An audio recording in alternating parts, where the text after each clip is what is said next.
Perkenalkan, nama saya Brigjen Bahtiar Ujang Purnama. Saya sebagai mitra Bapak Ibu semuanya untuk mengampu wilayah Direktorat 2, yaitu Jawa Barat, DKI, Banten, Bangka Belitung, Sumatera Selatan, dan Lampung.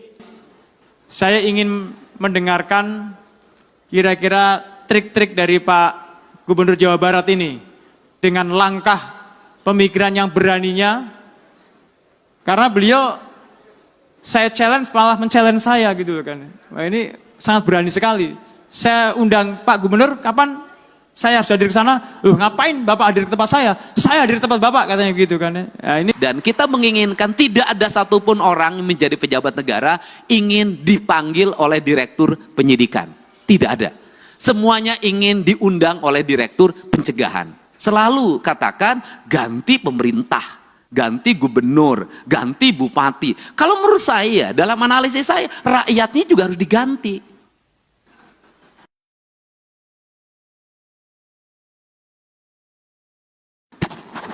Assalamualaikum warahmatullahi wabarakatuh.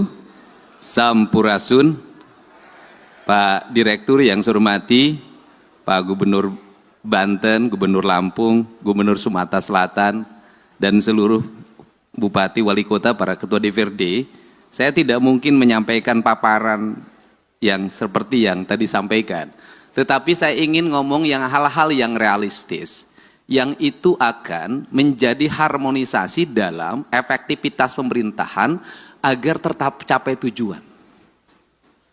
Pemberantasan korupsi itu kan intinya bahwa negara harus memiliki kecukupan fiskal agar tujuan-tujuan pembangunan tercapai. Satu, layanan pendidikan harus meningkat. Dua, layanan kesehatan harus meningkat. Tiga, layanan infrastruktur harus meningkat. Yang keempat, layanan publik lainnya harus meningkat, termasuk layanan investasi. Saya selalu menyampaikan korupsi itu ada dua, saya bilang. Ada korupsi struktural yang melanggar pasal, diancam dengan pidana, didakwa dan dituntut. Karena itu merugikan negara. Tetapi juga ada korupsi kultural. Artinya sesuatu yang dianggap legal tetapi sesungguhnya merugikan negara. Di mana itu letaknya? Letaknya adalah negeri ini masih kuat inefisiensi. Inefisiensi bukan hanya yang dicontohkan oleh Pak Presiden, kita melakukan pembenahan terhadap seluruh struktur anggaran. Tetapi realitasnya pertama adalah bahwa efektivitas pembangunan akan berjalan apabila ada kesetaraan. Di mana letak kesetaraannya? Pertama, kita realistis saja. Hubungan percepatan pengelolaan anggaran yang diajukan oleh pemerintah daerah kepada DPR. Di mana problemnya? Problemnya adalah bahwa di DPR sendiri itu ada problem anggaran. Jujur, kita nggak usah lagi ngomong bahwa ini kita sudah cukup, ini tidak cukup, tidak. Setiap orang pasti ingin ada peningkatan kesejahteraan. Ini contoh yang harus segera dikoreksi. Anggota DPRD mengikuti perjalanan dinas keluar kota, keluar provinsi. Tujuannya selain kunjungan kan ada benefit yang bisa dibawa pulang. Kita kalau jujur begitu. Hari ini benefit itu tipis. Tapi tipis pun harus dijalankan. Inefisiensinya di mana, Pak Direktur? Yang harus ini segera dikerjakan dengan pemerintah adalah satu anggota DPR berangkat yang mendampinginya 7 orang. Sudah habis 7 tiket pesawat, 7 tiket kereta api, 7 kamar hotel. Dapatnya 500.000. Take home pay-nya itu. Bagaimana ini? KDPR itu beranggapan, kok kita tidak setara dengan DPR RI misalnya. Provinsi Kabupaten. DPR RI itu jelas. Nah, sehingga di DPR RI, ketika menjadi anggota DPR, nggak usah lagi berpikir fokir, saya ngalamin. Gak usah lagi berpikir aspirasi, nggak alamin. Karena dari aspek yang kita terima tiap bulan saja, sudah cukup.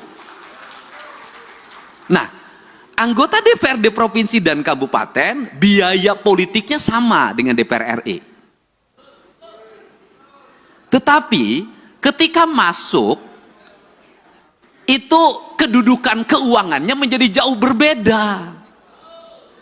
Karena jauh berbeda, nyarinya itu harus dari perjalanan dinas. Tapi inefisiensi sehingga anggaran DPRD provinsi itu gede banget, tapi masuk ke kantong DPRD-nya kecil banget. Itu kan cerita klasiknya begini. Untuk itu, forum ini saya minta ke Pak Direktur Pencegahan di KPK segera dirumuskan agar kedudukan keuangan ini menjadi setara. Untuk apa? Maka akan ada penurunan anggaran DPR. Sudah turun anggarannya, tikhumpe-nya menjadi besar, sehingga uangnya ini akan bermanfaat untuk percepatan pembangunan. Dibanding seperti sekarang, jadi bolak-balik cerita bahwa tidak boleh meminta vokir dalam bentuk arah yang bersifat kepentingan individual. Iya, di forum KPK, di pembahasan tetap ada. Nah, kan dilemanya adalah, kita jujur aja, dilema kepala daerah, diikutin nanti ikut celaka, nggak diikutin regulasi pemerintah macet. Kan ini harus diomongin terbuka, nggak boleh lagi kita pura-pura tidak butuh tapi butuh. Jangan pura-pura di depan orang lain baik banget, di belakang itu diajak ke belakang. Ini hal yang harus. Untuk itu saya meminta bantuan jajaran pimpinan KPK agar kedudukan keuangan DPRD itu sudahlah, daripada tikhumpe-nya diputerin dulu, nyewa hotel, nyewa pesawat, langsung saja honor-honor diberikan berdasarkan rapat-rapat di DPR. Dari mulai rapat komisi, rapat badan musyawarah, rapat badan anggaran, rapat paripurna 1, 2, 3-nya, itu semua.